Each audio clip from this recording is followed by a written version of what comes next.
கொஞ்சமாக வெங்காயம், கொஞ்சமாக தக்காளி, கொஞ்சமாக பச்சை மிளகாய், red chilli, salt and garam masala, ஒரு ஸ்பூன் எண்ணெய், ஒரு முட்டை. ஒரு பரோட்டாவுக்கு ஒரு முட்டை கரெக்டாக இருக்கும். 2 முட்டை போட்டால் கொஞ்சம் ஃபுல்ஃபில்லாக இருக்கும். முட்டை ரொம்ப பிடிக்குன்றவங்க 3 போடலாம். 3 முட்டை போட்டிங்கன்னா முட்டையில் எங்கடா பரோட்டான்ற மாதிரி இருக்கும். 2 கரண்டி சால்னா,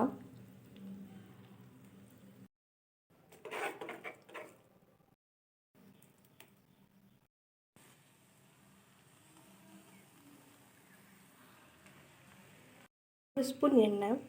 கறி குழம்பாக இருந்துச்சுன்னா ரொம்ப டேஸ்டியாக இருக்கும்.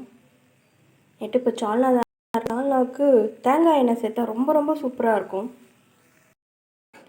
கறி குழம்புக்கு நல்லெண்ணெய் போட்டால் டேஸ்ட்டாக இருக்கும். சால்னாவுக்கு தேங்காய் எண்ணெய் சேர்த்திங்கன்னா ரொம்ப ரொம்ப டேஸ்டியாக இருக்கும்.